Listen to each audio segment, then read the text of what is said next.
जय हिंद बच्चों, आप सभी का हमारे चैनल पर तहे दिल से स्वागत है।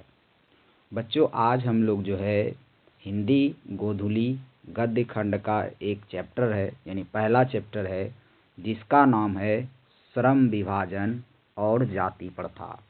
तो इनसे रिलेटेड यानी इस चैप्टर से रिलेटेड जितने भी ऑब्जेक्टिव हैं, आज सभी को हम लोग हल करेंगे। तो वीडियो में अंत तक बने रहिएगा, ठीक है। तो चलिए, इससे पहले कि वीडियो को स्टार्ट करें, आपको कुछ चीज़ें हम बता देते हैं ताकि आपको ये चैप्टर समझने में आसानी होगी, ठीक है। तो सबसे पहला चीज़ है श्रम विभाजन। सबसे पहला चीज़ क्या है? श्रम विभाजन। श्रम विभाजन क्या है? श्रम मतलब होता है काम। श्रम मतलब क्या होता है? काम। यानी पहले ज़माने में क्या होता था कि जो जैसा काम करता था उस हिसाब से उसकी जाति निर्धारित कर दी जाती थी, और आज भी ये चीज़ आपको देखने को मिलेगा।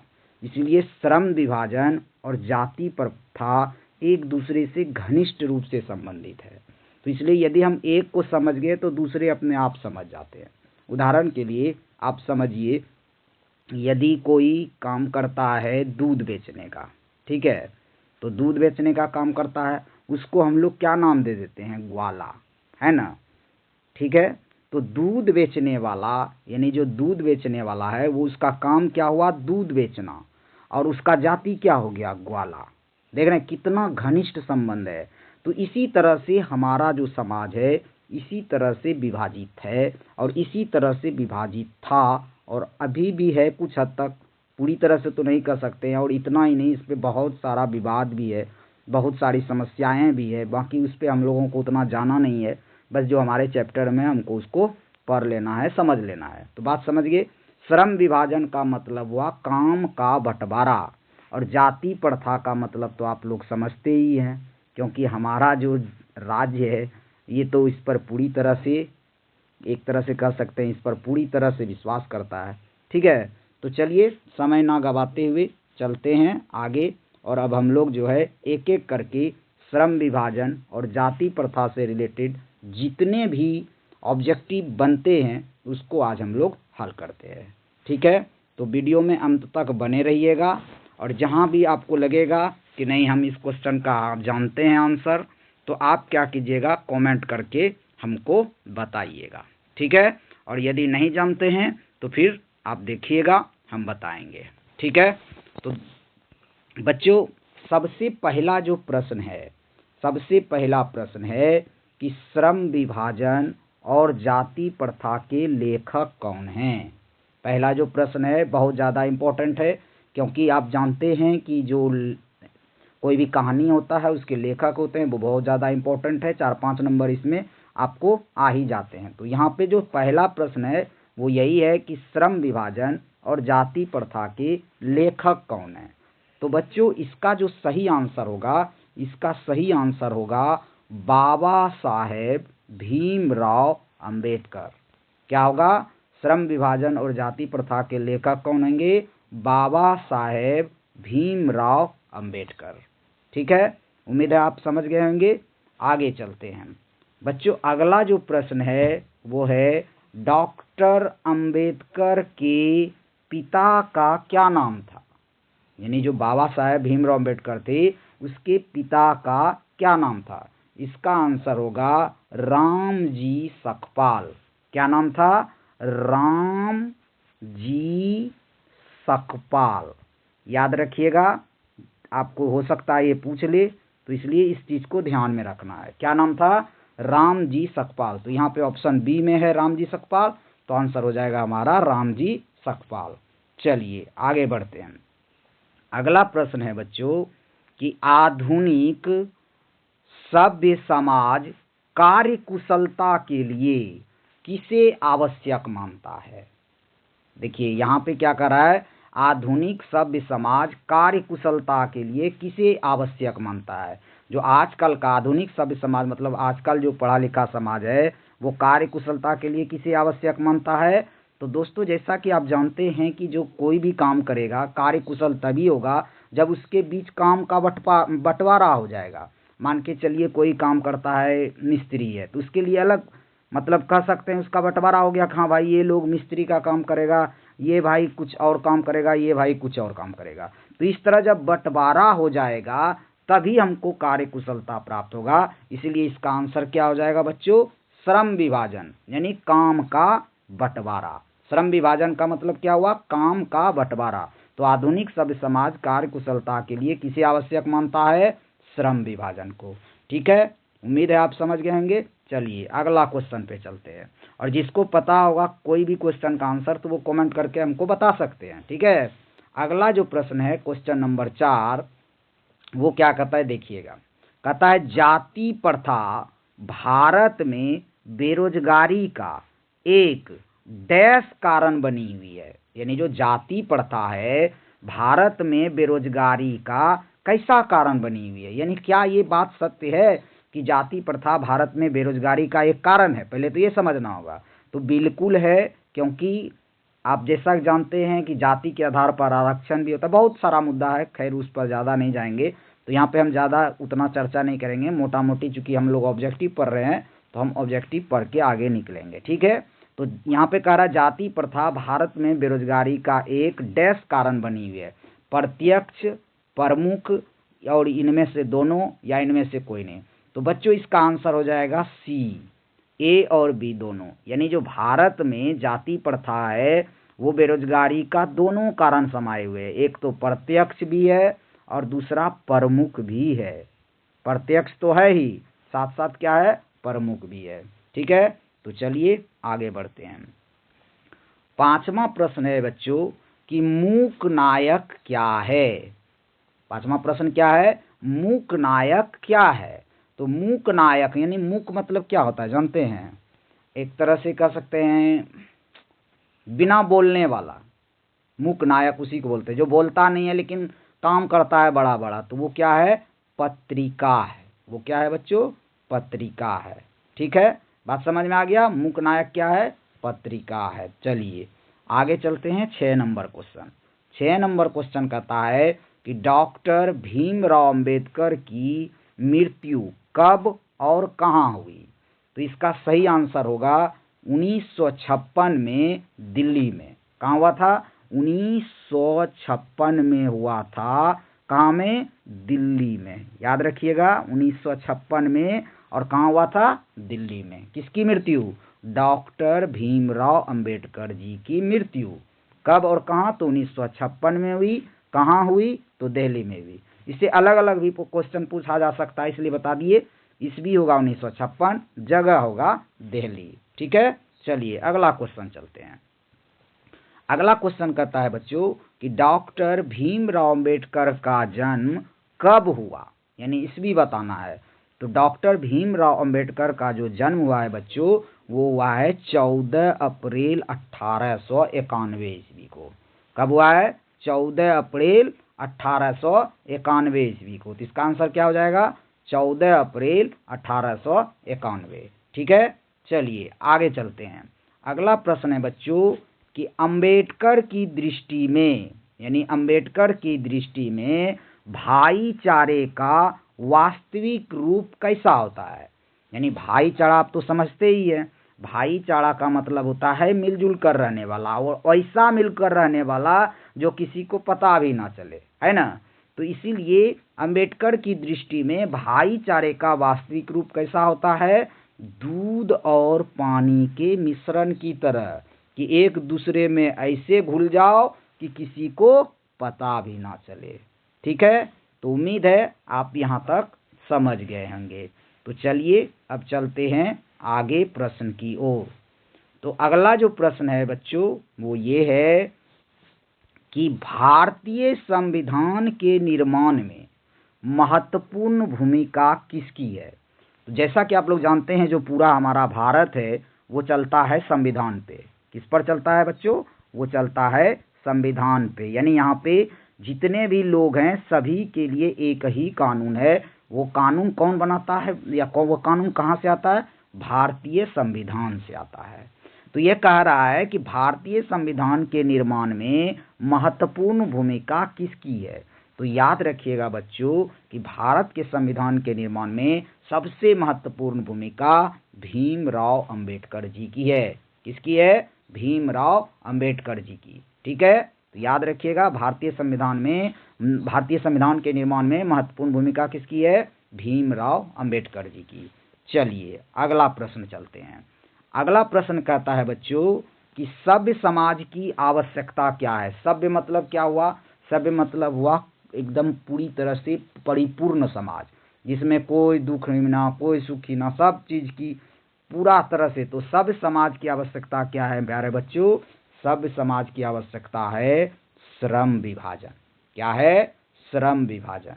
ठीक है, जब तक काम का बंटवारा नहीं होगा तब तक सभ्य समाज की कल्पना नहीं की जा सकती है। पता चलेगा तब ना कि फलाना जो है ये काम करेगा, चिलाना जो है ये काम करेगा, तब ना आप उसके पास जाइएगा। मान लीजिए आपको घर बनाना है, मिस्त्री चाहिए, तो आपको पता होगा तब ना मिस्त्री के पास आप जाइएगा। इसीलिए सभ्य समाज की आवश्यकता है श्रम का विभाजन। ठीक है, चलिए अगला प्रश्न चलते हैं। अगला प्रश्न कहता है कि प्राथमिक शिक्षा प्राप्त करने के बाद अंबेडकर जी उच्चतर शिक्षा प्राप्त करने के लिए कहाँ गए? यानी जो प्राथमिक शिक्षा उन्होंने प्राप्त की। प्राथमिक शिक्षा क्या होता है प्यारे बच्चों? ये 10th तक की होती है। अब 10th तक का हो गया, और अभी तो हम मान सकते हैं 10th का, पहले ज़माने में 1 से 5 भी होता होगा, जिस तरह भी हो 1 से 5। ऐसे यहाँ पे अभी प्राथमिक शिक्षा की बात करें तो 1 से 5 होती है। 6 से 8 हो जाती है क्या? मिडिल की। और उसके बाद जो होता है 9 10th वो हो जाती है हायर, मतलब हाई स्कूल जिसको कह सकते हैं हम, सेकेंडरी इसको बोलते हैं। 9 10th हो गया हाई स्कूल, और उसके बाद जो हो गया वो हो गया सेकेंडरी, मतलब हायर सेकेंडरी, और उसके बाद होता है उच्चतर शिक्षा। तो यही कह रहा है कि जो प्रारंभिक शिक्षा प्राप्त किया उसके बाद वो जो है उच्चतर शिक्षा प्राप्त करने के लिए कहाँ गए? तो बच्चों याद रखिएगा, इसका सही आंसर होगा न्यूयॉर्क गए। कहाँ गए? न्यूयॉर्क गए थे, जो अमेरिका में पड़ता है। कहाँ पड़ता है? अमेरिका में पड़ता है। याद रखिएगा, न्यूयॉर्क अमेरिका में। ठीक है, तो चलिए आगे चलते हैं। कहता है कि अंबेडकर चिंतन व रचनात्मकता के लिए प्रेरक व्यक्ति के लिए कौन थे? यानी अंबेडकर का जो चिंतन था वो रचनात्मकता के लिए प्रेरक व्यक्ति, किसने इसको प्रेरित किया था? तो यहाँ पे देखिए ऑप्शन क्या है? बुद्ध है, कबीर है, ज्योतिबा फुले है, और इनमें से सभी है। तो याद रखिएगा बच्चों, ये तीनों, बुद्ध जी भी, कबीर जी भी और ज्योतिबा फुले भी, सभी लोग इनके प्रेरक व्यक्ति थे। इन्हीं की प्रेरणा से इन्होंने सब कुछ किया और ये आगे बढ़े। ठीक है, तो इसलिए इसका आंसर क्या होगा? इनमें से सभी। कोई दिक्कत है? दिक्कत होगा तो कमेंट करके बताइएगा। ठीक है, चलिए आगे बढ़ते हैं। अगला क्वेश्चन है, देखिए कितना जबरदस्त क्वेश्चन है। जाति पाति तोरक मंडल, जाति पाति तोरक मंडल भाषण लाहौर में कब हुआ था? अब देखिए, जाति पाति, जैसा कि आपको पता है चैप्टर ये जाति पाति पे, तो कह रहा है इसको तोड़ने के लिए जो भाषण हुआ था वो कहाँ हुआ था? ये नहीं, सॉरी, कब हुआ था? लाहौर में हुआ था। तो कब हुआ था? वो हुआ था बच्चों 1936 में। ऑप्शन सी सही इसका आंसर हो जाएगा। ठीक है, आगे चलते हैं। अगला जो प्रश्न है वो ये है कि श्रम विभाजन और जाति प्रथा क्या है? एक कहानी है कि भाषण है कि निबंध है कि साक्षात्कार है? तो बच्चों याद रखिएगा, ये एक निबंध है। ये क्या है? निबंध है। ठीक है, चलिए आगे बढ़ते हैं। अगला प्रश्न है कि निम्नलिखित रचनाओं में से कौन सी रचना डॉक्टर अंबेडकर जी की है? यानी क्या क्या अंबेडकर जी ने लिखा था? पहला देखिए क्या है, द कास्ट इन इंडिया। जाहिर सी बात है, कास्ट मतलब होता है जाति, तो जाति, भारत की जातिवाद, तो इसने लिखा होगा। The untouchables who are the, तो ये भी लिखा था। हु आर शूद्राज, शूद्राज यानी शूद्र कौन था इसके बारे में था। और उसके बाद है इनमें से सभी। तो याद रखिएगा प्यारे बच्चों, इनमें से सभी लिखा था। इनमें से सभी, ये जो तीनों देख रहे हैं, ये तीनों जो है ये किसकी रचना है? डॉक्टर अंबेडकर जी की रचना है। ठीक है, चलिए आगे बढ़ते हैं। अगला प्रश्न है कि आधुनिक सभ्य समाज श्रम विभाजन को आवश्यक क्यों मानता है?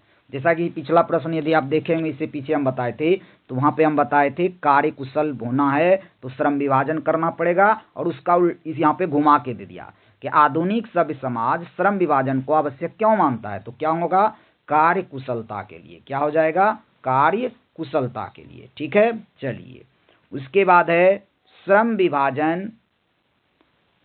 उसके बाद है बच्चों श्रम विभाजन और जाति प्रथा पाठ बाबा साहेब के किस भाषण का संपादित अंश है।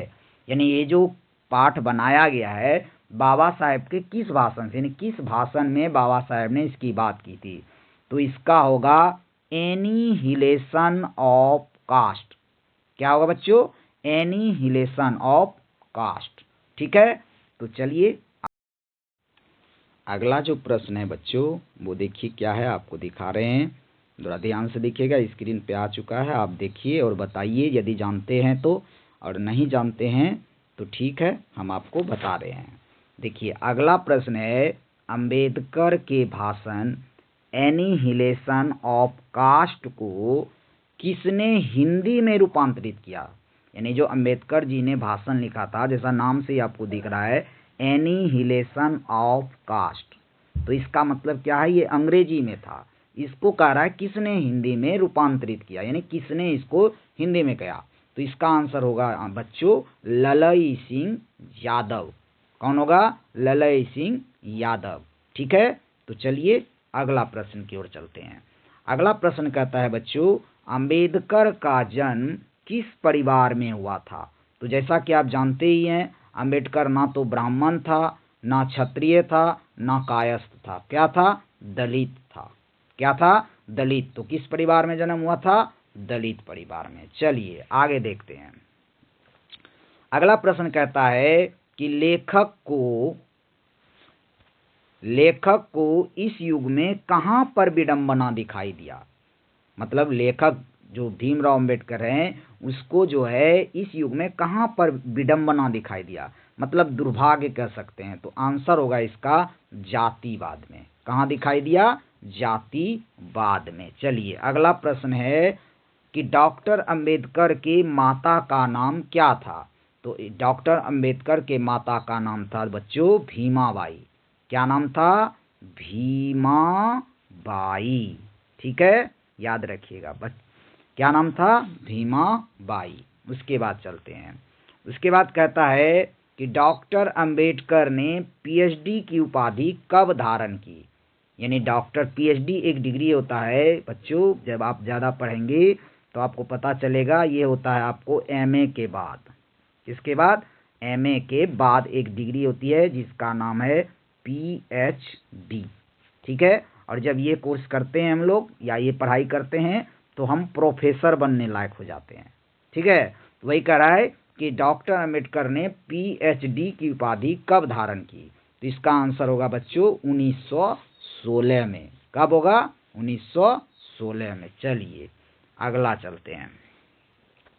अगला प्रश्न कहता है कि लेखक की दृष्टि में विडंबना की बात क्या है, यानी क्या है विडंबना। तो कहता है कि जातिवाद के पोषकों की कमी नहीं है, माने जातिवाद को जिंदा रखने वाला या उसको पालने पोसने वाला यहाँ पे बहुत सारा लोग है, वही ये बात कर रहा है। यही सबसे बड़ा विडंबना है कि कोई ना कोई किसी ना किसी रूप में जातिवाद को जिंदा रखे हुए है, और यही हमारे लेखक की दृष्टि से विडंबना की बात है। ठीक है, चलिए तो इसका आंसर क्या हो जाएगा, जातिवाद के पोषकों की कमी नहीं है। पोषक मतलब रखवाला, उसको चलाने वाला। ठीक है, आगे बढ़ते हैं। लेखक की दृष्टि में आदर्श समाज कैसा होना चाहिए। लेखक कहता है, यानी जो भीमराव अंबेडकर जी हैं उसके दृष्टि में आदर्श समाज यानी अच्छा समाज कैसा होगा। देखिए इसका आंसर क्या होगा, ए नंबर होगा, जिसमें स्वतंत्रता हो। स्वतंत्रता मतलब क्या, हम स्वतंत्र रह सकते हैं, जो मन है वो करेंगे। अब कोई गलत काम नहीं, बल्कि अपना जो है खाने पीने के लिए या फिर कहें एक तरह से जो हम करना चाहते हैं अपने जीवन में आगे बढ़ने के लिए, तो वहाँ पे स्वतंत्रता चाहिए। दूसरा समता और तीसरा क्या हो, भ्रातृत्व का भाव हो, यानी भाईचारे का भाव हो। जहाँ पे तीन बातें होंगी, स्वतंत्रता, समता, समता मतलब बराबरी, अब भ्रातृत्व यानी भाईचारा का भाव हो, उसी समाज को लेखक आदर्श समाज मानता है। ठीक है, चलिए आगे चलते हैं। अगला प्रश्न कहता है बच्चों कि लेखक बेरोजगारी का प्रमुख और प्रत्यक्ष कारण किसे मानते हैं। यदि आप बढ़िया से पढ़े होंगे तो वहाँ पे प्रमुख और प्रत्यक्ष कारण दोनों आया था। बेरोजगारी किसको, जाति प्रथा को, किसको, जाति प्रथा को। इसलिए कहे यदि आप इसको बढ़िया से पढ़िएगा ना तो एक बातों में अनेक बातें छिपी होती है और उससे आप इस प्रश्न को आसानी से हल कर सकते हैं। ठीक है, तो चलिए आगे चलते हैं। अगला जो क्वेश्चन है बच्चों वो देखिए, अगला प्रश्न है कि the caste in India their mechanism किन की रचना है। द कास्ट इन इंडिया यानी भारत में जातिवाद। तो जैसे ही जातिवाद भारत की आ जाएगी, सब नाम किसका आएगा, भीमराव अंबेडकर जी का। तो आंसर क्या हो जाएगा, भीमराव अंबेडकर जी। ठीक है, अगला चलते हैं। अगला प्रश्न कहता है आर्थिक पहलू से भी जाति प्रथा डैश है। आर्थिक यानी क्या इसका जो है, यानी कह सकते हैं धन संपत्ति के मामले में भी जाति प्रथा की क्या है, लाभदायक है, हानिकारक है, अनुकूल है, इनमें से। जाहिर सी बात है जब इतनी बात जाति प्रथा को लेकर कही, यहाँ पे आपको बेरोजगारी में आया, यहाँ पे आपको प्रत्यक्ष और क्या एक और आया था, तो वो जो सारी बातें होती है वो जाति प्रथा पे होती है। तो जाति प्रथा किसी भी हाल में लाभदायक नहीं हो सकता, तो क्या होगा, हानिकारक होगा। क्या होगा, हानिकारक। ठीक है, चलिए अगला बढ़ते हैं। अगला कहता है कि डॉक्टर भीमराव अंबेडकर का जन्म कहाँ हुआ। तो याद रखिएगा बच्चों, अंबेडकर जी का जन्म हुआ था महू मध्य प्रदेश में, जिसको हम लोग एमपी बोलते हैं। क्या बोलते हैं, एमपी यानी मध्य प्रदेश।